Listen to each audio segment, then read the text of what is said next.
Bachelor of hotel management లో university first rank, second rank, third rank. Sun international, Visakhapatnam, Hyderabad. Telugu news కి స్వాగతం. నేను రూపానాథళ్ళ. ఇంకా పరారీలోనే భూమ్ వాసుదేవరెడ్డి. ఏపీఎస్బీసీఎల్ మాజీ ఎండీ వాసుదేవరెడ్డిపై ప్రభుత్వానికి ఫిర్యాదులు వెలువెత్తుతున్నాయి. వాసుదేవరెడ్డి చేసిన అక్రమాలు, అవినీతి వ్యవహారాలపై వస్తున్న ఫిర్యాదులను ప్రభుత్వం సిఐడికి బదిలీ చేస్తోంది. ప్రధానంగా నాన్ డ్యూటీ పెయిడ్ లిక్కర్ విక్రయాలను ప్రభుత్వ దుకాణాల ద్వారా పెద్ద ఎత్తున జరిపించినట్లు ఆరోపణలు వెలువెత్తుతున్నాయి. అవి ఎంత మేర జరిగాయన్న దానిపై విచారణ చేస్తున్నట్లు ప్రభుత్వ వర్గాలు చెబుతున్నాయి. గడిచిన 5 ఏళ్లలో 99,000 కోట్ల రూపాయల మేర నగదుగా మద్యం విక్రయాలు ఎందుకు జరిపారన్న అంశంపై వాసుదేవరెడ్డిపై అభియోగాలున్నాయి. నకిలీ హోలోగ్రామ్లో అంటించిన మద్యం బాటిళ్లను కూడా మద్యం దుకాణాల ద్వారా విక్రయించి ఆ సొమ్మును దారి మళ్లించారని ఇప్పటికే ప్రాథమిక విచారణలో వెల్లడైంది.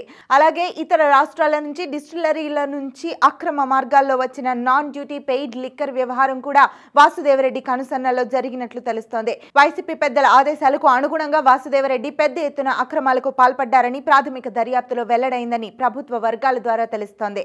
ఇప్పటికే ఎక్సైజ్ శాఖలో గత వైసీపీ ప్రభుత్వం నిర్వాకాలు ఒక్కొక్కటిగా వెలుగులోకి వస్తున్నాయి. మద్యం సీసాలపై ముద్రించే సెక్యూరిటీ హాలోగ్రామ్స్ సరఫరా టెండర్ల వ్యవహారంలో పెద్ద ఎత్తున అక్రమాలు చోటు చేసుకున్నట్లు తెలుస్తోంది.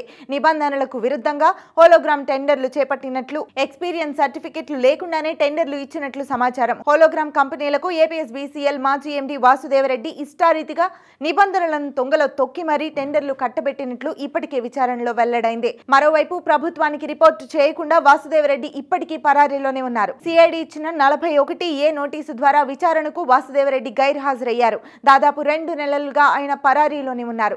జూన్ 7న వాసుదేవరెడ్డి నివాసంలో సిఐడి అధికారులు సోదాలు నిర్వహించారు. అప్పటికే వాసుదేవరెడ్డి అజ్ఞాతంలోకి వెళ్లిపోయారు. అప్పటి నుంచి సిఐడి బృందాలు ఆయన కోసం గాలిస్తూనే ఉన్నాయి.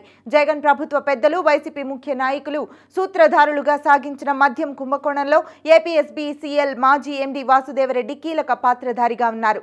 రాష్ట్రంలో కూటమి ప్రభుత్వం అధికారంలోకి వచ్చిన తర్వాత గత ప్రభుత్వ హయాంలో జరిగిన దోపిడీకి సంబంధించిన కీలక ఆధారాలు, పత్రాలు, హార్డ్ డిస్కులను సైతం వాసుదేవరెడ్డి మాయం చేసేందుకు ప్రయత్నాలు చేసినట్లు ఇప్పటికే సిఐడి గుర్తించింది.